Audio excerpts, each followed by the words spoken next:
향수에는 탑노트, 그리고 미들노트, 그리고 베이스노트가 있다고 합니다. 처음 뿌렸을 때 느껴지는 그 상큼하고 가벼운 향기, 탑노트인데요.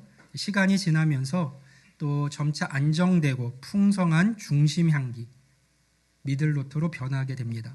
그리고 마지막에는 깊고 은은하게 남아서 우리의 존재 전체를 감싸는 잔향, 베이스노트로 마무리가 됩니다. 향기가 가장 오래 지속되고 그 향수의 진짜 모습을 드러내는 것은 바로 이 마지막 베이스노트, 잔향입니다. 지난 몇 주간 우리는 보이지 않는 향기를 따라서 믿음의 여정을 걸어왔습니다. 때로는 간절한 기도의 향을 피워 올렸고요. 따뜻한 관심과 섬김의 향기를 나누었습니다. 흔들리지 않는 소망과 하늘로부터 오는 기쁨의 향기도 맛보았습니다. 이 다채로운 향기들은 우리의 믿음의 여정을 풍성하게 하고 또 우리가 나아가야 할 길을 밝혀주었습니다.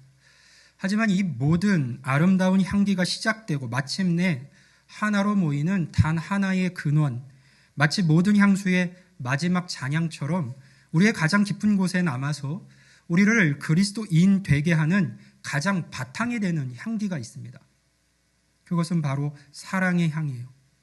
오늘 우리는 이 모든 여정의 시작이자 끝인 7번째 향, 사랑의 향 앞에 섰습니다. 그런데 사랑이라는 말은 너무나도 익숙해서요. 오히려 그 의미가 너무 빤하게 느껴질 때가 있습니다. 세상은 수많은 노래와 영화, 드라마를 통해서 사랑을 이야기하지만 그 사랑은 종종 조건적이고 감정적이며 쉽게 변하곤 합니다. 심지어 교회 안에서조차 사랑해야 한다라고 하는 의무적인 말이 우리의 마음을 울리는 감동이라기보다는 지켜야 할 또 하나의 무거운 계명처럼 느껴질 때도 있는 것이 사실입니다. 특별히 우리가 마음에 품고 기도해온 영혼들, 우리의 태신자, 즉 우리가 초청하고 싶은 분들을 향한 사랑은 어떻습니까? 그들을 사랑하는 마음으로 시작했지만 때로는 거절당할까 봐 두렵고 반응 없는 모습에 지치기도 합니다. 나의 시간과 감정을 쏟아야 한다는 부담감이 우리의 첫 마음을 흐릿하게 만들기도 합니다. 과연 무엇이 우리의 사랑을 다시 새롭게 하고 변함없는 열정으로 또 그들을 품게 할 수 있을까요? 오늘 우리는 그 답을 찾기 위해서 성경에서 가장 위대하고 깊은 사랑의 선언 앞에 서려 합니다. 바로 요한복음 3장 16절과 요한일서 4장의 말씀이에요. 이 말씀들은 사랑이 우리의 다짐이나 노력에서 시작되는 것이 아니라 하늘로부터 우리에게 부어진 하나님 자신에게서 나오는 것임을 선언합니다.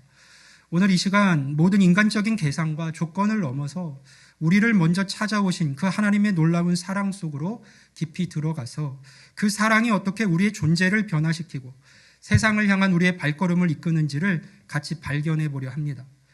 성경 전체를 단 한 구절로 요약해야 한다면 많은 이들이 주저없이 바로 이 말씀을 택할 겁니다. 너무도 잘 알려져서 때로는 그 깊이를 놓치기 쉬운 말씀, 요한복음 3장 16절 말씀입니다. 우리 다시 한번 같이 읽어볼까요? 시작.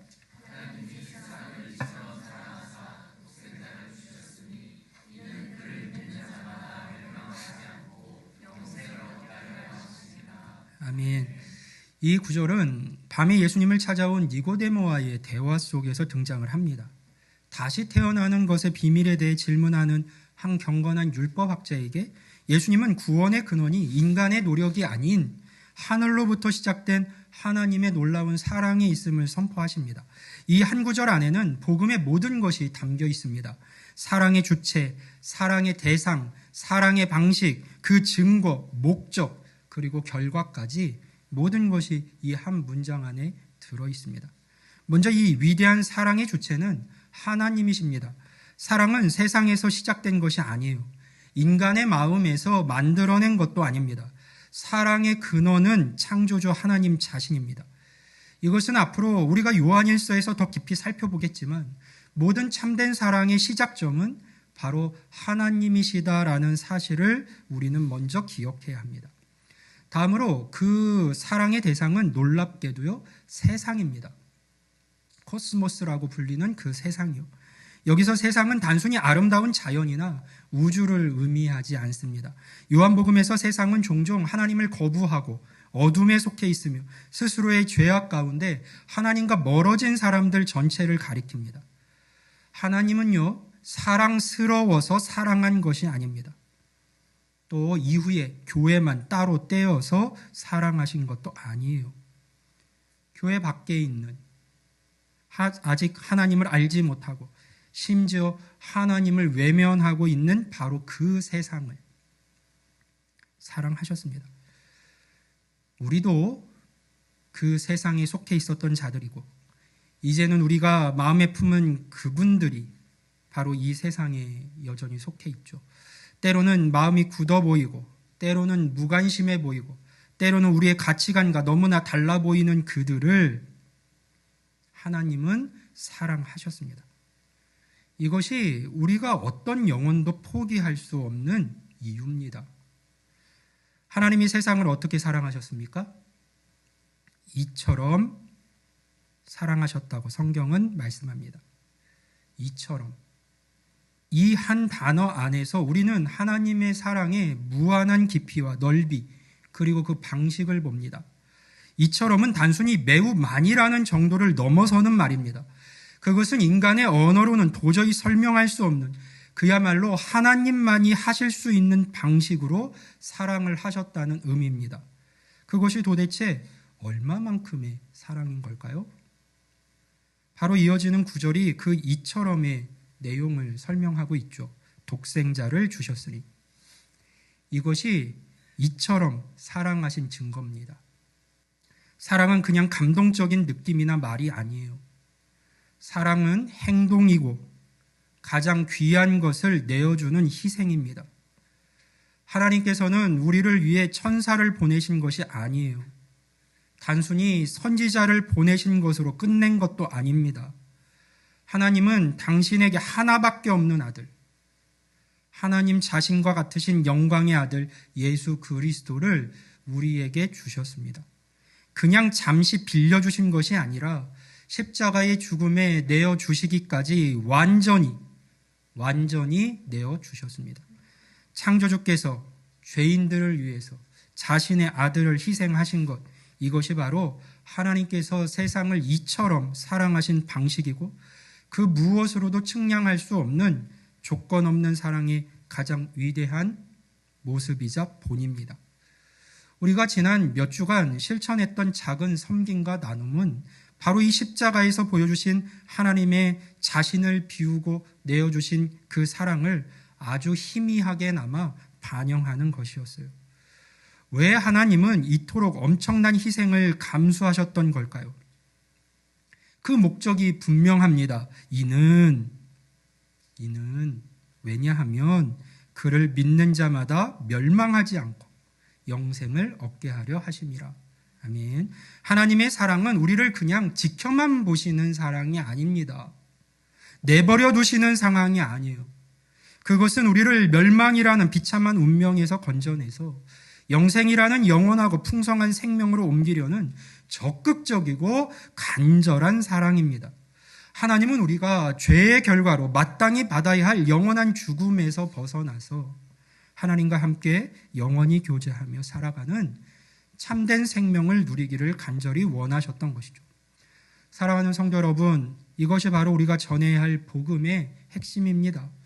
우리가 사람들을 교회로 초청하는 것은 단순히 좋은 모임에 참여하라는 권유가 아닙니다. 이 자리에 앉아있을 사람들의 숫자를 눌리고자 함이 아니에요. 그것은 멸망을 향해 달려가는 인생을 멈추고 영원한 생명으로 방향을 틀라는 가장 긴급하고도 영광스러운 초대입니다. 그리고 그 초대의 근거는 우리가 말을 잘하거나 교회의 좋은 프로그램을 때문이 아니라 이미 십자가에서 분명히 보여주신 하나님의 무조건적이고 희생적인 사랑입니다. 멋진 교회 문화를 경험시켜 주려고 하는 것이 아니라 바로 그 십자가에서 보여주신 하나님의 사랑을 만나게 하고자 하는 것이죠. 이 사랑을 깊이 깨달을 때 우리는 더 이상 머뭇거릴 수가 없습니다. 이 사랑의 향기가 우리를 사로잡을 때 우리는 자연스럽게 그 사랑을 전하는 통로로 살아가게 됩니다.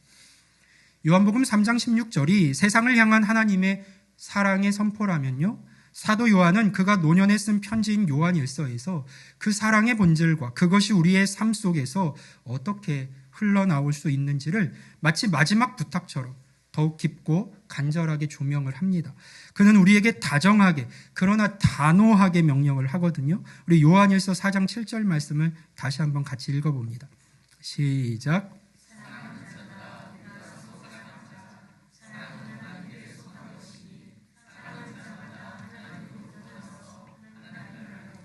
아멘.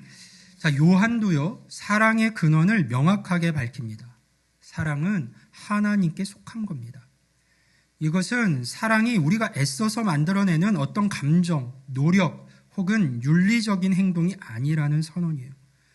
사랑은 하나님이라고 하는 태양으로부터 흘러나오는 빛과 열처럼 그분 자신으로부터 흘러나오는 하나님에게서 오는 생명입니다. 우리가 스스로 사랑을 만들어낼 수 있다고 생각하는 것은 달이 스스로 빛을 낼 수 있다고 착각하는 것과 같습니다. 참된 사랑은요, 오직 하나님으로부터만 옵니다. 그래서 요한은 한 걸음 더 나아가 어쩌면 우리를 불편하게 만들 수도 있는 놀라운 선언을 합니다. 8절 말씀을 보면요, 사랑하지 아니하는 자는 하나님을 알지 못하나니 이는 하나님은 사랑이심이라. 아멘. 하나님은요, 사랑이라는 속성을 가진 신들 중 하나가 아닙니다. 하나님은 사랑이라는 행동을 가끔 하시는 분도 아니에요. 요한은 선언합니다. 하나님은 사랑이심이라. 사랑은 그분의 수많은 성품 중 하나가 아니라 그분의 존재, 그분 자신입니다. 마치 빛이 없는 태양을 상상할 수 없듯이 사랑이 없는 하나님은 존재하지 않습니다. 이것이 세상의 사랑과 하나님의 사랑의 근본적인 차이예요. 세상의 사랑은 조건과 감정에 따라 뜨거워졌다가 차갑게 식을 수 있지만 하나님의 사랑은 그분의 영원 불변하시는 존재 자체에 뿌리 내리고 있기에 결코 변하거나 멈추지 않습니다. 그리고 이 사랑 안에 거하고 그 사랑으로 살아가지 않는 자는 결코 하나님을 안다고 말할 수 없다는 것이 요한의 분명한 증언입니다. 그렇다면 우리가 어떻게 이 하나님의 사랑, 변하지 않는 사랑을 알고 실천할 수 있습니까? 우리의 힘으로는 불가능합니다. 우리의 마음은 너무나 이기적이고 너무나 쉽게 상처받고 너무나 빨리 지치기 때문이에요. 요한은 그 답을 9절과 10절에서 다시 한번 십자가로 우리를 데려가며 제시합니다. 하나님의 사랑이 우리에게 이같이 이렇게 나타난 바 되었으니 하나님이 자기의 독생자를 세상에 보내심은 그로 말미암아 우리를 살리려 하심이라. 사랑은 여기 있으니 우리가 하나님을 사랑한 것이 아니요 하나님이 우리를 사랑하사 우리 죄를 속하기 위하여 화목제물로 그 아들을 보내셨습니다. 아멘. 여기서 요한은 요한복음 3장 16절의 위대한 선포를 다시 한번 우리 심정에 새겨줍니다. 하나님의 사랑은 생각 속에만 있거나 어려운 말이 아니라 우리 눈으로 보고 손으로 만질 수 있도록 역사 속으로 들어온 구체적인 사건입니다. 즉 독생자 예수 그리스도를 화목제물로 세상에 보내신 그 사건 속에서 분명하게 하나님의 사랑이 나타났습니다. 화목제물이란 깨어진 관계를 다시 화목하게 만드는 제물이라는 뜻이죠. 이것은 단순히 죄를 덮어주는 것을 넘어서 죄 때문에 우리가 마땅히 받아야 할 하나님의 거룩한 심판을 대신 받으시고 하나님과 우리 사이에 깨어진 관계를 완전히 회복시키시는 희생 제물이었습니다. 하나님은 우리를 너무나 사랑하셨기에 그 심판을 우리에게 쏟으시는 대신 당신의 가장 사랑하는 아들에게 대신 받게 하심으로 우리의 죄값을 치르게 하셨습니다. 십자가는 하나님의 공의와 사랑이 가장 분명하게 만나는 지점인 것이죠. 그리고 이 모든 일의 시작점, 그 동력은 우리가 아니었어요. 우리가 하나님을 사랑한 것이 아니요 하나님이 우리를 사랑하사. 이것이 복음의 가장 중요한 중심 내용입니다. 우리의 사랑은 언제나 하나님의 사랑에 대한 대답일 뿐 결코 원인이 될 수 없습니다. 하나님은 우리가 아직 죄 가운데 있을 때, 우리가 하나님을 알지도 못하고 찾지도 않았을 때, 아니 오히려 하나님을 외면하고 거부할 때 먼저 우리를 찾아오셨고 먼저 우리를 사랑하셨습니다.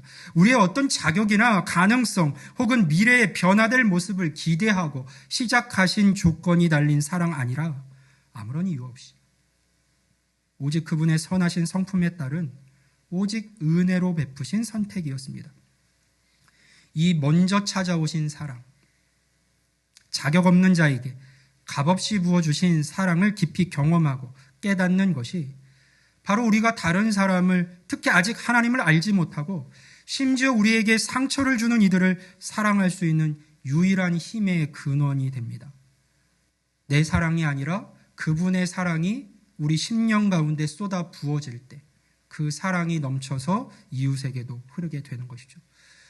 우리 안에 사랑이 다 떨어졌다고 느껴질 때 우리는 우리 안에서 무언가를 쥐어짜내려는 헛된 노력을 멈추고 우리를 향한 하나님의 마르지 않는 사랑의 샘물로 나아가 그분 안에서 다시 채움을 받아야 합니다.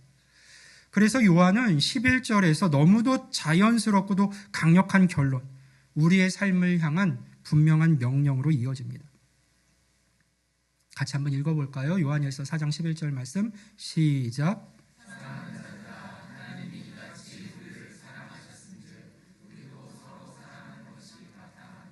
아멘. 여러분, 마땅하다는 것은요, 원어의 의미를 살펴보면 빚을 졌다라는 뜻이에요. 책임이 있다. 우리는 하나님께 엄청난 사랑의 빚을 진 자들이죠. 그 빚을 갚을 능력이 우리에게 없고 하나님께서 그 빚을 갚는 삶을 살라고 말씀하시지도 않지만 분명한 것은요, 그 빚진 자의 마음으로 우리가 살아가는 것은 마땅하다는 거예요. 그 사랑받은 것을, 그 사랑이 우리에게 부어졌음을 잊어서는 안 된다는 것이죠. 그러나 이 마땅함은 억지로 지켜야 하는 의무감이나 무거운 짐은 아닙니다.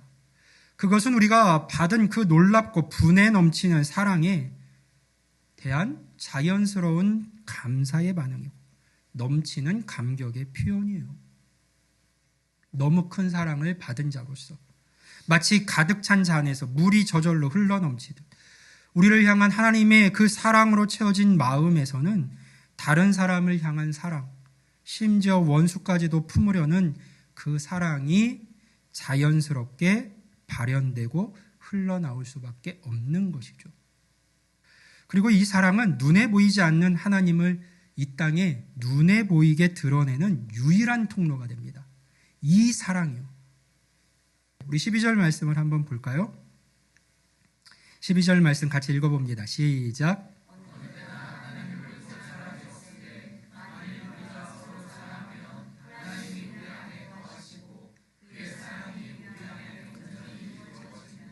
아멘. 세상은요, 하나님을 직접 볼 수가 없습니다. 과학이나 똑똑한 말로 하나님을 만날 수도 없죠. 그러나 세상은 우리를 봅니다. 하나님의 사랑을 받은 우리를요. 우리가 서로 사랑할 때 특히 아무런 대가를 바라지 않고 세상적인 기준으로는 이해할 수 없는 방식으로 서로를 함께하는 이들을 품고 섬길 때 세상은 우리의 모습을 통해서 희미하게나마 보이지 않던 하나님의 사랑의 실체를 경험하게 됩니다. 우리의 작은 용서와 친절, 작은 희생이 바로 하나님께서 이 땅에서 당신의 사랑을 나타내시는 가장 힘있는 방법이 되는 것이죠. 우리가 사랑할 때, 사랑을 나눌 때 하나님이 우리 안에 거하시고 그분의 사랑이 우리를 통해서 세상 속에서 온전히 이루어집니다. 그래서 요한은 이 모든 사랑의 원리를 오늘 우리가 함께 읽은 이 마지막 4장 19절에서 다시 한번 가장 단순하고도 강력한 문장으로 요약해서 우리 마음에 새겨주고 있어요. 우리가 사랑함은 그가 먼저 우리를 사랑하셨습니다. 사랑하는 성도 여러분, 우리가 서로를 사랑해야 하는 이유, 하나님께서 허락하신 우리가 초청하고 싶은 분들을 사랑해야 하는 이유, 그리고 마침내 사랑할 수 있는 이유는 바로 여기에 있습니다. 우리가 특별히 착하거나 사랑이 많아서가 아니에요. 우리의 의지나 결단이 강해서도 아닙니다. 이유는 단 하나예요. 하나님께서 먼저 우리를 사랑하셨기 때문입니다. 우리가 그 사랑을 먼저 경험했기 때문이에요. 그 측량할 수 없는 사랑이 십자가를 통해 우리에게 부어졌고 성령을 통해서 지금 우리 안에 계시기 때문입니다. 이 진리를 우리의 존재 깊숙한 곳에 붙들 때 우리는 비로소 지치지 않고 두려워하지 않고 상처받더라도 다시 일어나 마지막 순간까지 사랑의 걸음을 계속해 갈 수 있습니다. 이제 우리는 7주양 여정의 마지막 문 앞에 서 있습니다. 기도로 시작해서 간심과 섬김, 나눔과 소망, 기쁨을 지나 마침내 사랑이라는 본질 앞에 섰습니다. 그렇다면 이 위대한 하나님의 사랑은 이제 곧 다가올 새 생명 축제를 앞둔 우리의 마지막 발걸음을 어떻게 이끌어 갈까요? 사도 요한은 사랑의 또 다른 중요한 열매, 바로 담대함에 대해서 이야기를 합니다. 요한일서 4장 18절 말씀을 보면 이렇게 선언되고 있어요. 사랑 안에 두려움이 없고 온전한 사랑이 두려움을 내쫓나니 두려움에는 형벌이 있습니다. 두려워하는 자는 사랑 안에서 온전히 이루지 못하였느니라. 아멘.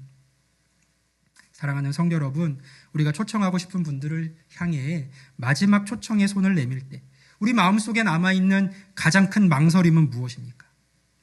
아마도 이런저런 두려움일 거예요. 거절당할 것에 대한 두려움, 관계가 어색해질 것에 대한 두려움, 내가 부족해 보일 것에 대한 두려움, 내가 크리스찬이라는 것을 밝히는 두려움, 그리고 어쩌면 그 영혼의 최종적인 운명에 대한 막연한 두려움까지도 우리를 망설이게 만듭니다. 그런데 오늘 요한은요, 단호하게 선언합니다. 사랑 안에는 두려움이 없다. 여기서 말하는 사랑은 당연히 하나님의 사랑, 조건 없는 그 사랑이죠. 우리가 경험한 그 사랑이요. 두려워하는 자는 사랑 안에서 온전히 이루지 못한다. 왜 하나님의 사랑 안에는 두려움이 없을까요? 왜냐하면 사랑은 어떤 두려움보다도 크고 이기게 하고 무엇보다 그 사랑은 이미 십자가에서 가장 큰 두려움, 즉 죄로 인한 하나님의 심판과 영원한 죽음의 문제를 완전히 해결했기 때문에 그렇습니다. 두려움에는 형벌이 있음이라라는 말씀처럼 우리가 무언가를 두려워하는 근본적인 이유는 그 결과로 다가올지 모르는 좋지 않은 결과, 즉 벌 때문입니다. 하지만 예수 그리스도께서 우리를 위해 모든 벌을 대신 받으셨습니다. 하나님은 더 이상 우리를 심판하시는 재판관이 아니라 우리를 자녀 삼으신 사랑의 하나님 아버지이십니다. 우리가 이 온전한 사랑, 즉 십자가에서 완성된 하나님의 용서와 받아주시는 사랑 안에 온전히 거할 때 우리는 더 이상 사람들의 평가나 결과의 성공 여부에 우리의 가치를 두지 않습니다. 거절당해도 괜찮은 것이죠. 실패해도 괜찮습니다. 왜냐하면 우리의 존재 가치는 이미 그 어떤 외부적인 요인으로도 흔들릴 수 없는 하나님의 사랑 안에서 두려움 없이 굳게 세워졌으니까요. 바로 이 확신이 우리에게 세상을 향한 놀라운 담대함을 줍니다. 요한은 같은 장 17절에서 주께서 그러하심과 같이 우리도 이 세상에서 그러하니라 라고 말합니다. 이것은 우리가 그리스도를 닮아감으로써 심판날에 담대함을 가질 뿐 아니라 지금 이 세상에서 살아갈 때에도 그리스도처럼 담대하게 사랑하며 살아갈 수 있다라는 의미입니다. 예수님께서 죄인들과 세리들이 비난해도 신경 쓰지 않으시고 그들과 함께 식사하시며 사랑을 베푸셨듯이 우리도 세상의 시선이나 결과에 대한 두려움을 넘어서 하나님의 사랑에 힘입어 담대하게 그들에게 다가갈 수 있습니다. 우리의 그 마지막 초청과 확인 전화, 약속 장소로 이끄는 발걸음, 초청을 위한 준비, 예배당 입구에서의 따뜻한 환영은 이제 더 이상 성공해야 하는 부담스러운 숙제가 아니에요. 그것은 이미 우리 안에 넘치는 하나님의 사랑을 흘려보내는 자연스러운 기쁨의 표현이 됩니다. 우리는 결과를 책임지는 사람이 아니라 사랑을 전하는 통로입니다. 씨를 뿌리고 물을 주는 것은 우리의 몫이지만 자라나게 하시는 분은 하나님이십니다. 이 사실이 우리를 얼마나 자유롭게 합니까? 그런데 사랑하는 성도 여러분, 여기서 우리는 잠시 좀 멈춰설 필요가 있는 것 같아요. 한 가지 질문을 함께 나누고 싶습니다. 우리는 정말 이 사랑 안에서 살고 있고 또 그 사랑을 나누고 있습니까? 우리는 진정 이 담대함을 관계 속에서 경험하고 있습니까? 예수님께서 마태복음 11장에서 당시 종교 지도자들을 책망하신 말씀이 있습니다. 16절과 우리 마태복음 11장 16절과 17절 말씀을 보면 이렇게 되어 있어요. 우리 같이 한번 읽어볼까요? 시작.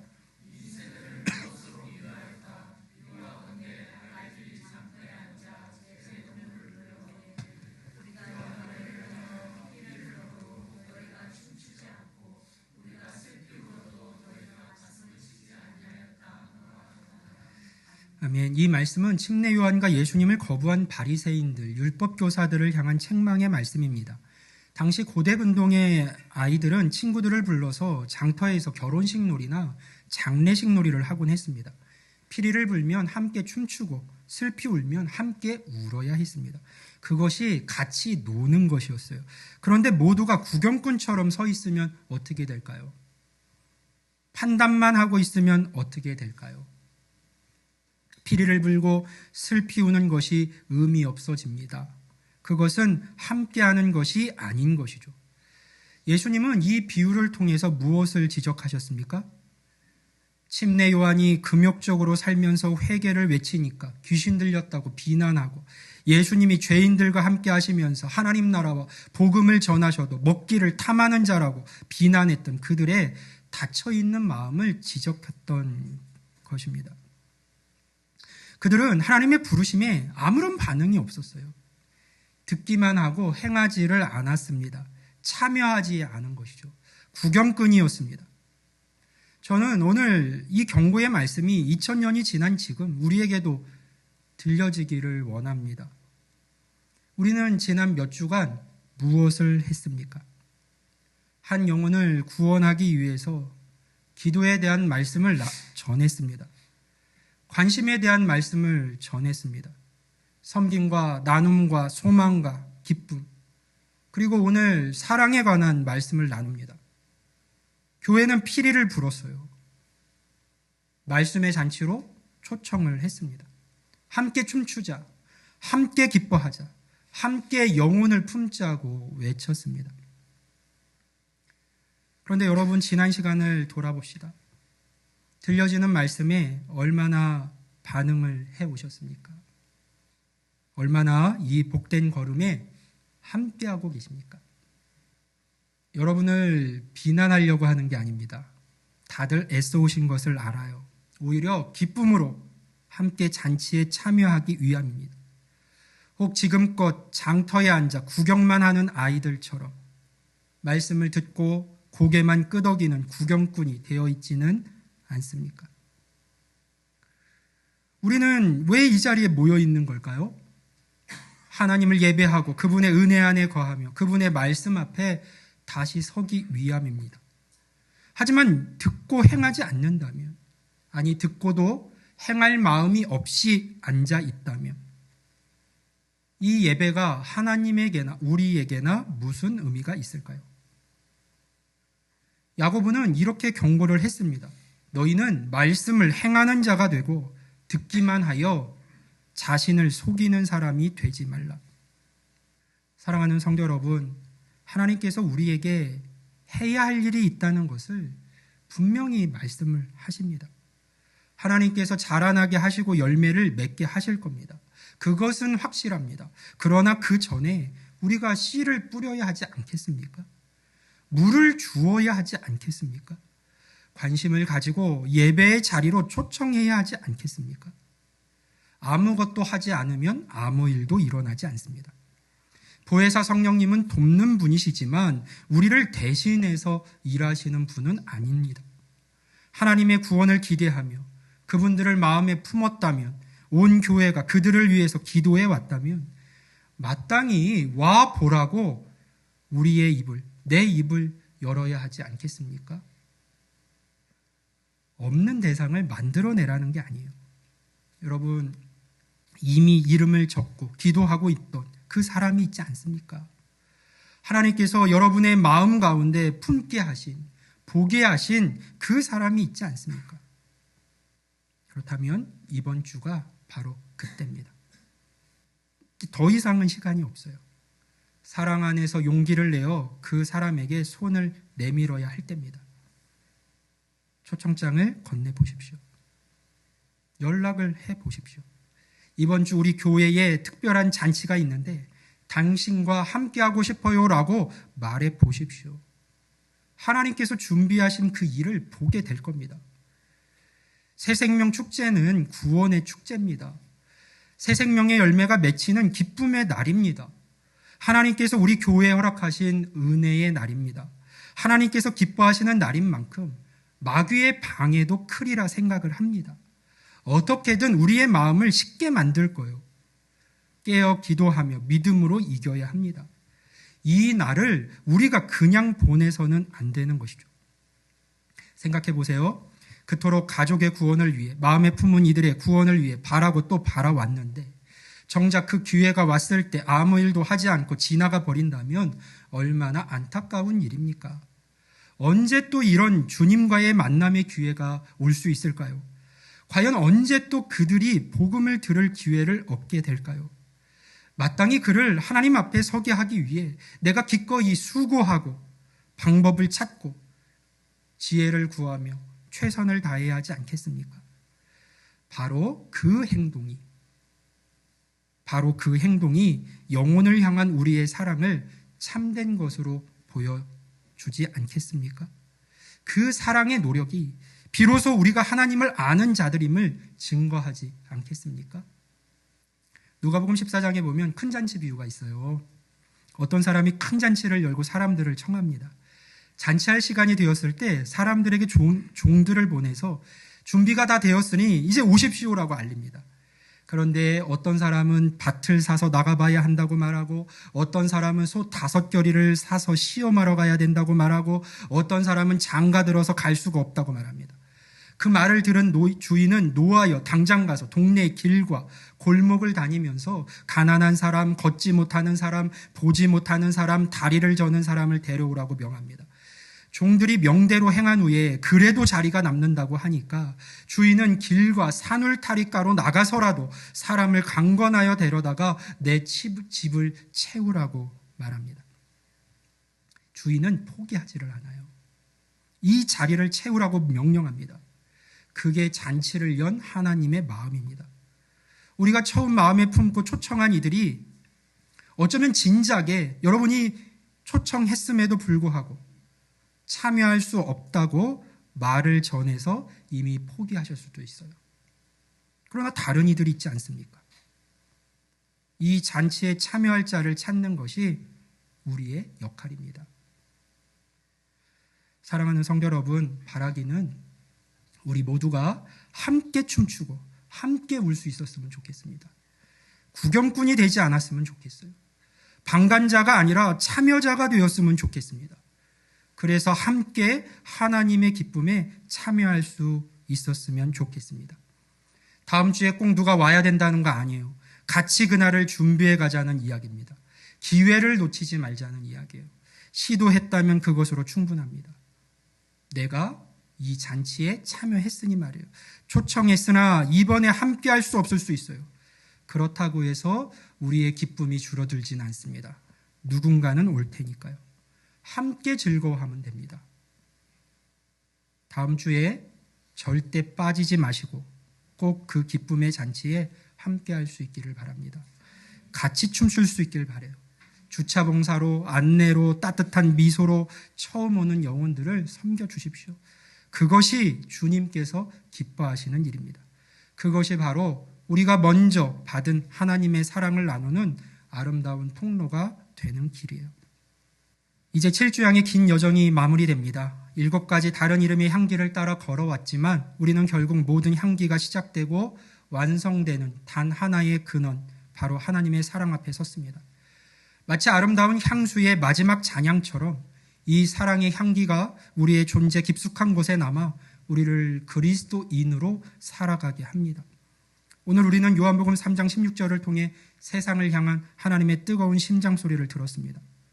자격 없는 우리를 위해 독생자를 내어주시기까지 하신 그 무조건적이고 희생적인 사랑 다시 한번 확인했습니다.